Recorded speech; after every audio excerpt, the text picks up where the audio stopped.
The rain came down in sheets over Seattle, a relentless drizzle that turned the city into a blur of gray and green. It was the kind of evening that made you want to stay inside, curled up with a book or a beer, listening to the world outside hum its soggy tune. Jake Clark, a 34-year-old architect with a knack for seeing structure in chaos, stood in the garage of his craftsman-style home in Ballard, surrounded by cardboard boxes and forgotten holiday decor. His wife, Emily, had left an hour ago, tossing a casual, heading to yoga with Sarah, don't wait up, over her shoulder as she grabbed her keys and slipped out the door. Her tone was light, almost too light, like a melody played just a touch too fast. Jake hadn't thought much of it at the time. 6 years of marriage had smoothed out the edges of their routines, and Emily's last-minute plans weren't exactly news. Still, something about the way she'd avoided his eyes, the quick peck on his cheek that felt more like a reflex than affection, left a faint itch in his mind. He shook it off, chalking it up to the weather or maybe just his own restlessness. The garage had been on his to-do list for months, a chaotic mess of Christmas lights, old camping gear, and random junk they both tossed in without a second thought. With Emily gone and the rain locking him inside, it seemed as good a time as any to tackle it. He pulled on a pair of work gloves, cracked open a can of IPA, and started sorting through the clutter. The air smelled of damp concrete and motor oil, the kind of scent that clung to your clothes. He was halfway through a box of mismatched ornaments when his hand brushed against something smooth and out of place. Frowning, he pulled it out, a leather bracelet, thick and masculine, the kind you'd see on a guy who cared about his style but didn't want to seem like he tried too hard. It was dark brown, barely worn, with a polished metal clasp that caught the dim light of the garage bulb. Jake turned it over, expecting it to be one of his own, maybe something he'd bought on a whim and forgotten. But then he saw the engraving on the underside, clean and precise, TMR. His stomach did a slow flip. Those weren't his initials. They weren't Emily's either. He stood there, the bracelet heavy in his palm, trying to piece it together. Had he borrowed it from someone? Had a friend left it behind? But no one had been in the garage in months. Hell, Emily barely set foot in here, always joking it was Jake's man cave. He ran through a mental list. His brother, his dad, Emily's co-workers. No one fit. The letters stared back at him, unfamiliar and intrusive, like a stranger's name scrawled on his doorstep. He slipped the bracelet into his pocket, telling himself it was nothing. A mix-up, a random item tossed into the wrong box. But the unease lingered, a quiet hum beneath his thoughts. When Emily got home, the house filled with the familiar sounds of her return. Keys jangling in the bowl by the door, the soft thud of her yoga bag hitting the floor. She breezed into the kitchen, her cheeks flushed, her dark hair damp from the rain. "Hey, babe," she said, flashing a smile that didn't quite reach her eyes. "Sarah says hi. We ended up grabbing smoothies after class. Hope you didn't miss me too much." She leaned in for a kiss, her lips brushing his cheek, and Jake caught a whiff of perfume, something floral and sharp, not the citrusy scent she usually wore. "Find anything interesting in the garage?" she asked, already turning to the fridge, her voice casual. Jake hesitated, his hand brushing the bracelet in his pocket. "Yeah, actually," he said, pulling it out and holding it up. "Any idea who this belongs to?" Emily froze for a split second, just long enough for him to notice, before turning to squint at the object. "Oh, that?" she said, her tone brightening. "Must be Sarah's brother's. He helped move that shelf in the den last month, remember?" Jake frowned. "Sarah's brother? Didn't he move to Portland?" Emily nodded, unfazed, grabbing a bottle of kombucha from the fridge. "Yeah, but he was in town for a weekend. Sarah dragged him over to help. You were probably at work." She shrugged, like it was the most obvious thing in the world, and started scrolling through her phone. Jake watched her, the bracelet still in his hand. He'd been home that weekend. He'd helped Sarah carry a box of books to her car. There was no brother. The lie was smooth, effortless, like she'd rehearsed it. He didn't push, not yet. He said, slipping the bracelet back into his pocket. "Weird. People leave stuff all the time, babe," Emily said, not looking up from her phone. "You're just noticing it now because you're finally cleaning that disaster zone." She laughed, but it sounded hollow, like a note played on an out-of-tune piano.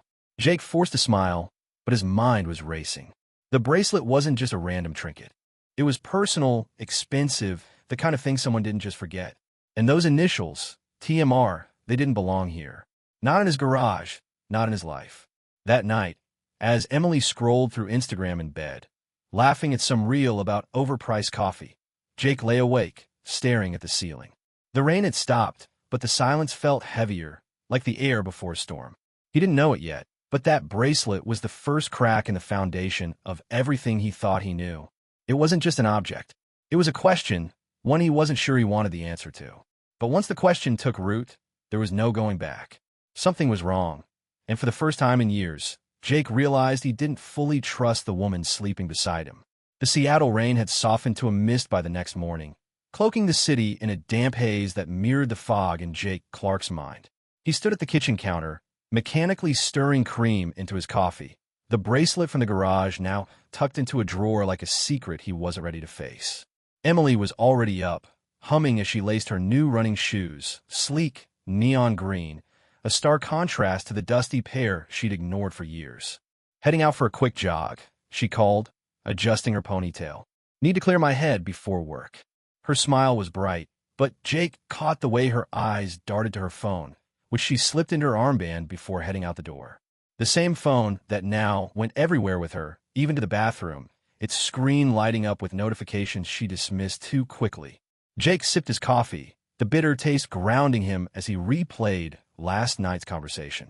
Emily's explanation about the bracelet, Sarah's brother, a weekend visit, had been so smooth, so practiced, it almost convinced him. Almost. But the details didn't add up, and the more he thought about it, the more he noticed the subtle shifts in her behavior. The new perfume, the sudden return to running, the way she'd started dressing up for casual outings. These weren't just quirks. They were clues, and Jake was starting to feel like a detective in his own marriage. He tried to shake it off, focusing on work. His architecture firm had a big project deadline, and he spent the day sketching designs for a waterfront condo complex. But his mind kept drifting back to Emily. By evening, when she texted she'd be late, team dinner at work, don't wait up, the itch of suspicion had grown into a gnawing ache. He didn't confront her. Instead, he did something he'd never done before. He checked her location on their shared app. She turned it off. Battery's low, she'd say if he asked, but the excuse felt flimsy now, like a threadbare shirt. The next day, Jake decided to act. Emily had mentioned heading to the gym after work, so he left the office early, driving past the upscale fitness center she'd joined last month. Her car wasn't in the lot. On a hunch, he swung by a nearby cafe, a trendy spot with exposed brick walls and overpriced matcha lattes. There she was, sitting by the window, laughing with a man he didn't recognize.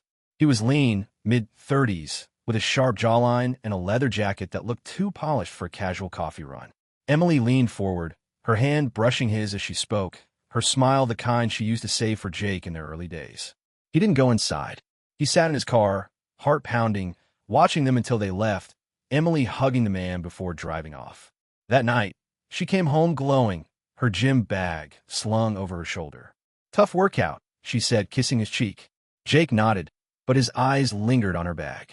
Later, when she was in the shower, phone predictably on the counter, he unzipped it. No sweaty towels, no water bottle. Just a folded receipt from the cafe, time-stamped for 2 hours ago. 2 lattes, a shared pastry, paid in cash. His chest tightened. This wasn't a gym session. It was a date. The signs piled up over the next week. Jake noticed the smell of cologne in their living room one evening, sharp and musky, clinging to the couch where Emily had been reading. He found a single earring under a cushion. Not hers, not Sarah's, not anyone he could place. Emily's excuses grew bolder. Late meetings, girls' night, just need some me time. Each one stung, not because they were new, but because he believed them for so long. He started checking her social media, something he'd never cared about before. Her Instagram stories showed her at the gym, at work, at bookshops, but the timestamps didn't match her schedule. And their shared Spotify playlists, the ones they'd curated for road trips and lazy Sundays, were gone. Must have been a glitch, she said when he asked, barely looking up from her phone. But glitches didn't erase years of memories. One night, Jake couldn't take it anymore. Emily was out running, and he wandered into their bedroom, the air heavy with her new perfume. Her closet was a shrine to her transformation. New dresses, heels she never wore for him, a silk scarf he didn't recognize. He opened her nightstand drawer, telling himself he was just looking for answers. There, beneath a stack of notebooks, was a small card from a restaurant, the same one from the cafe receipt. scribbled on the back in unfamiliar handwriting. Can't wait for next time. T. Jake's blood ran cold. TMR. The initials from the bracelet. This wasn't a coincidence. It was a pattern. He sat on the edge of their bed, the card in his hand, the weight of betrayal settling like damp Seattle fog. He wanted to confront her, to demand the truth, but something stopped him. Anger was there, sure, but so was fear. Fear of what he'd find if he dug deeper. Fear of losing the life he'd built with her. Instead, he slipped the card back where he found it and made a decision. He wouldn't explode. He wouldn't accuse. He'd watch, wait, and collect the pieces until the picture was undeniable. Emily was hiding something. Someone. And Jake was done being the fool who trusted blindly. As the front door clicked open, Emily's voice echoed through the house. "Babe, I'm back. God, that run was killer." She sounded cheerful, carefree, but Jake heard the lie in every syllable. He met her in the kitchen, forcing a smile as she grabbed a water bottle. "Good workout?" he asked, his voice steady. "The best," she said, winking. But her eyes flicked to her phone, and Jake knew the game had changed. He wasn't just her husband anymore. He was the man who'd find out the truth. The Seattle sky hung low and heavy, a blanket of clouds that seemed to press down on Jake Clark's world. It had been 2 weeks since he found the cafe receipt and the scribbled note in Emily's nightstand. 2 weeks since the smell of unfamiliar cologne had seeped into his living room. The bracelet with TMR engraved on it sat in a drawer, a silent accusation he couldn't ignore. Jake, once content to let small doubts slide, was now a man on edge, piecing together a puzzle he wished he'd never started. Emily's lies had become a rhythm. Late nights, vague excuses, a phone that never left her side, and each one chipped away at the trust he'd built over 6 years of marriage. Tonight, he decided, was the night he'd stop guessing and start knowing. Emily had left for another team dinner at work, her hair swept up, a new dress hugging her frame. "Don't wait up, babe," she'd said, her voice light but her eyes avoiding his. Jake nodded, playing the part of the oblivious husband, but the moment her car pulled out of the driveway, he grabbed his keys. He wasn't proud of it, but suspicion had taken root, and he needed answers. He drove to the restaurant she'd mentioned, a sleek downtown spot with floor-to-ceiling windows. Her car wasn't there. Neither was she. He circled the block, then checked the cafe where he'd seen her before. Empty. His gut twisted, but he wasn't surprised. Emily wasn't at a team dinner. She was somewhere else, with someone else. Back home, Jake paced the living room, the silence of the house amplifying his thoughts. He needed proof, something undeniable, something that would silence the part of him still clinging to hope. That's when he remembered her old tablet, a dusty relic from her grad school days, shoved in the hallway closet. She hadn't used it in over a year, but it was still synced to her accounts, or so he hoped. His hands shook as he dug it out, the screen flickering to life with a photo of them hiking in the Cascades, her smile wide and genuine. The memory stung, but he pushed it aside and tapped into her messaging app. It was still logged in. A notification pinged, and there it was, a conversation with Tom. No last name, no context, just Tom. The latest message, sent an hour ago, read, "Miss you already. Friday can't come soon enough." A winking emoji followed, sharp as a blade. Jake's mouth went dry. He scrolled up, and the truth unfolded like a wound tearing open. Months of messages, hundreds of them, filled with flirty banter, inside jokes, and photos that made his stomach lurch. Emily at their kitchen table, sipping coffee in his favorite hoodie. Emily on their couch, her hair tousled, a playful smirk on her face. And Tom, there he was in the background of one photo, his reflection caught in the sliding glass door as they sat on the back deck. Jake's deck, the one he'd built board by board, sweating through summer weekends while Emily brought him iced tea and laughed at his stubbornness.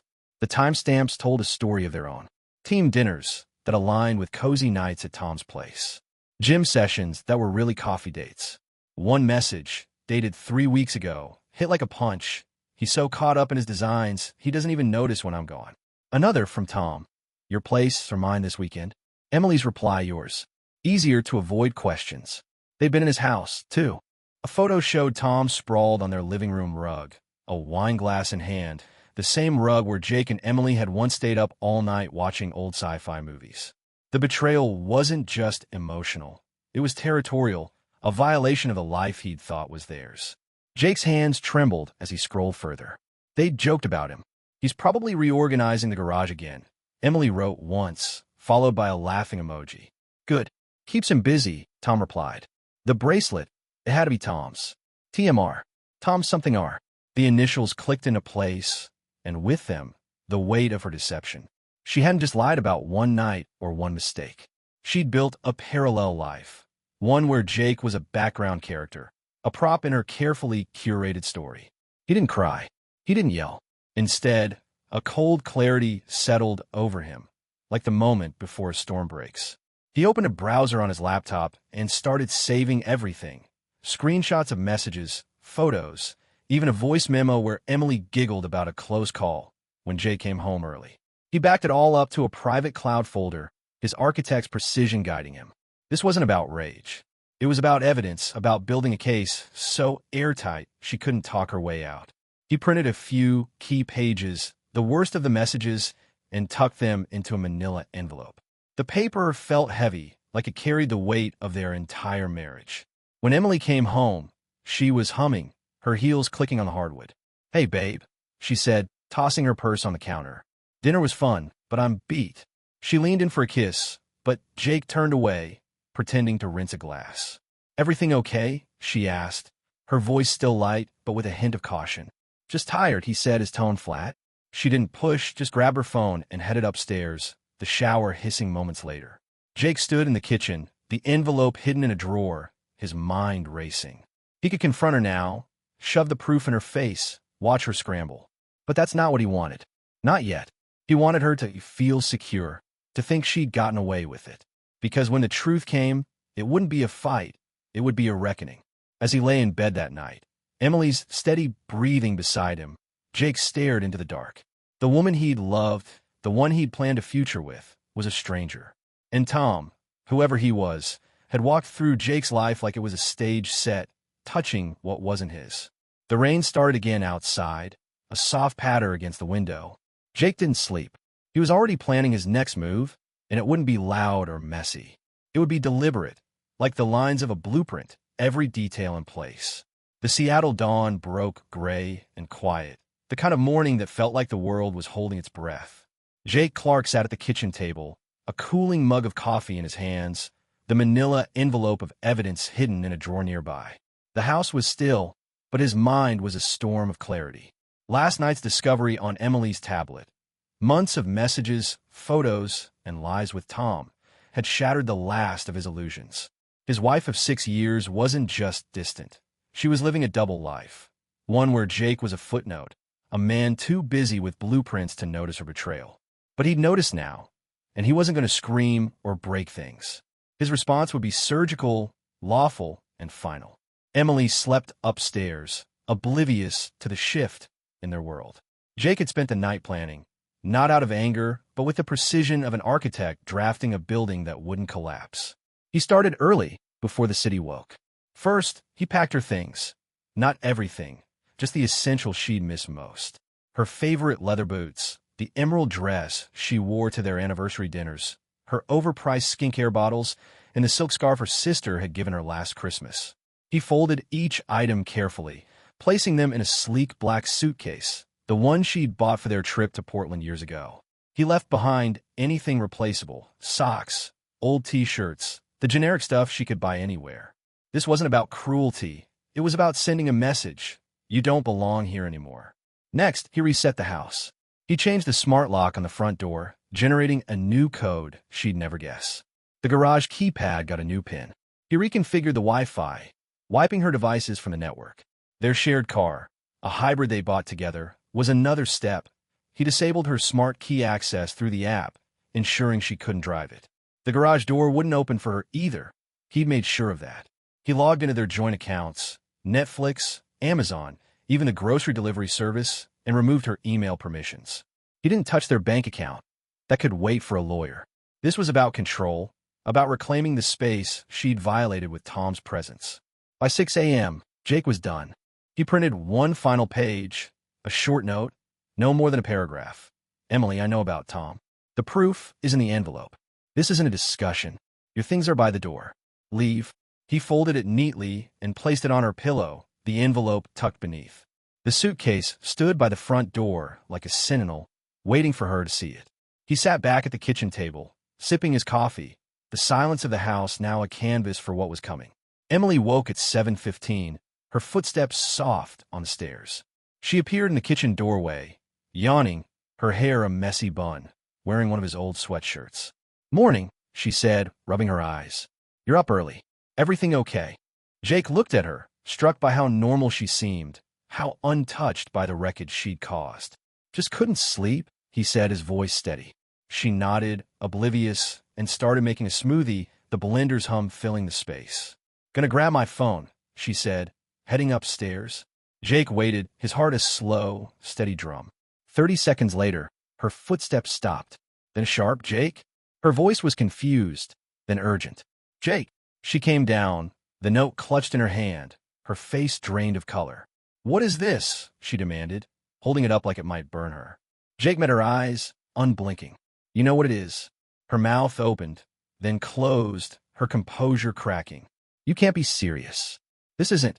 We don't do this. We talk, Jake." He stood, walking to the sink to rinse his mug, the sound of water loud in the tense air. "There's nothing to talk about," he said. "I saw everything. Messages, photos, your little life with Tom. You chose this."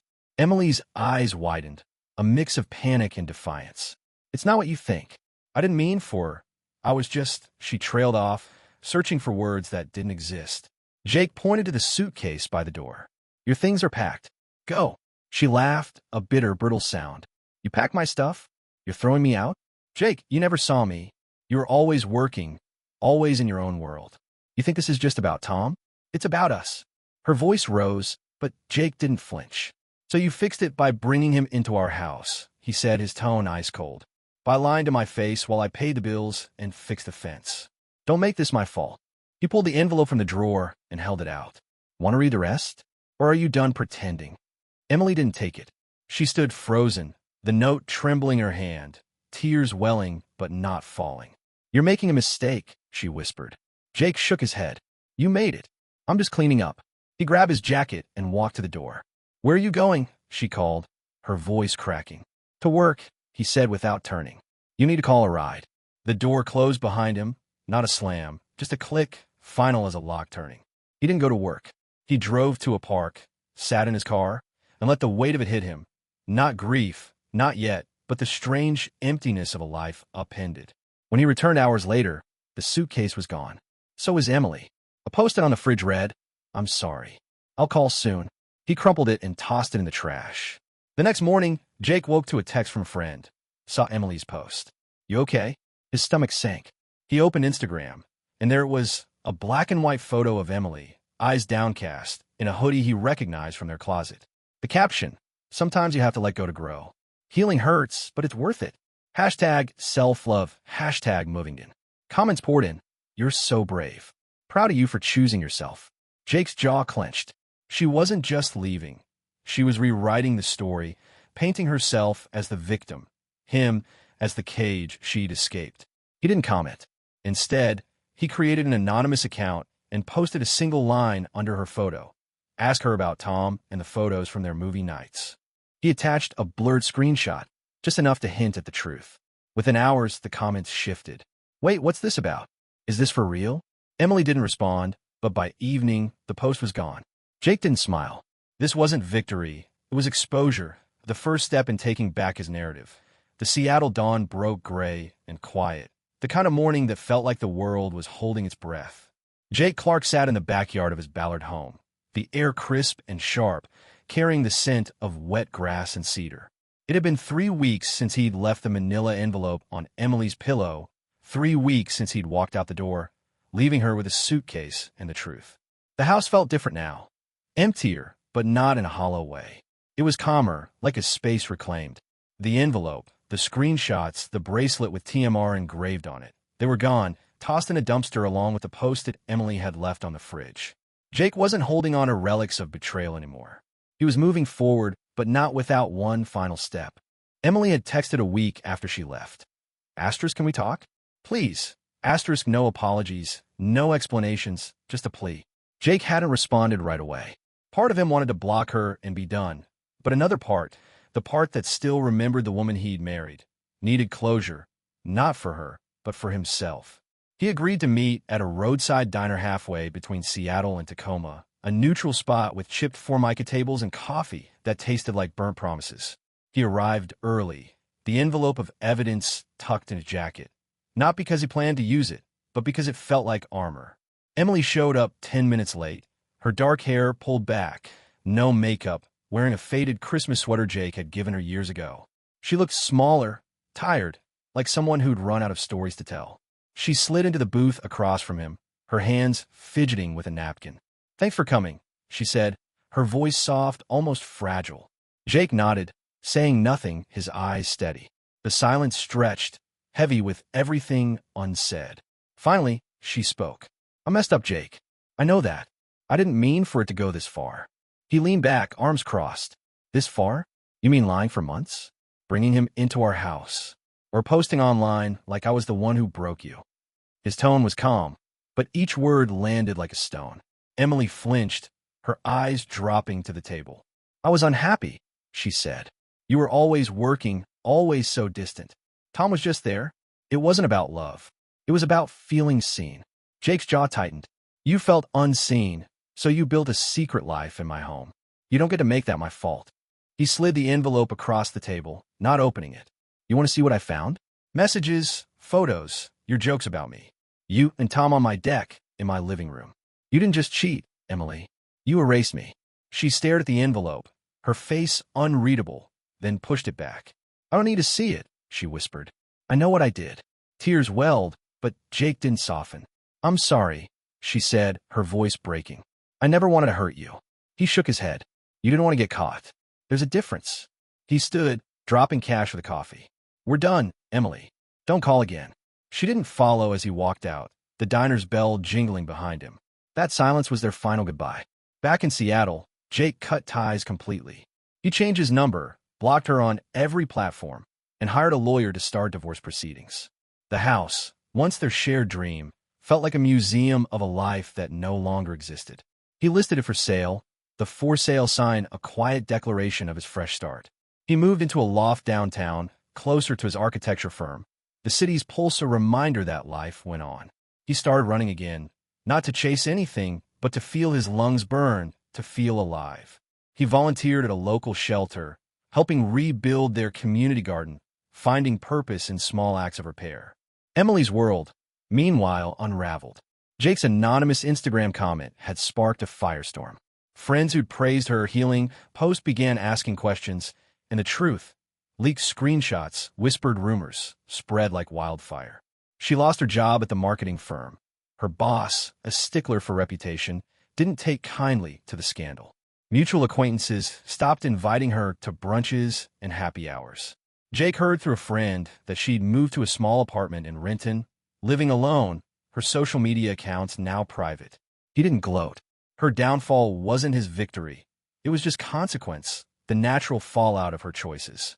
One evening, as Jake sat on his new balcony overlooking Puget Sound, his phone buzzed.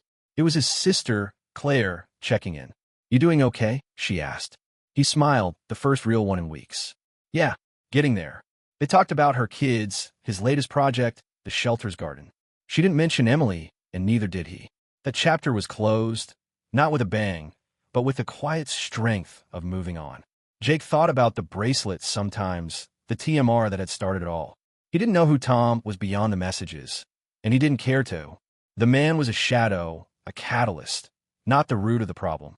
The root was Emily's betrayal, her choice to rewrite their life while Jake built it. He'd trusted her without question, and she'd used that trust to carve out a secret world. But trust, he realized, wasn't a weakness. It was a gift, one he'd give again someday, to someone who deserved it. The moral wasn't revenge, though exposing her lies had felt just. It was about truth, how it always finds a way out, how it reshapes the ground beneath you. Jake didn't need Emily to suffer, to feel whole. He needed to rebuild, to choose himself the way she'd chosen Tom. As the sun dipped below the horizon, painting the sky in hues of gold and violet, Jake took a deep breath. The city hummed below, alive with possibility. He wasn't the man who'd found the bracelet anymore. He was the man who'd walked away, and that was enough.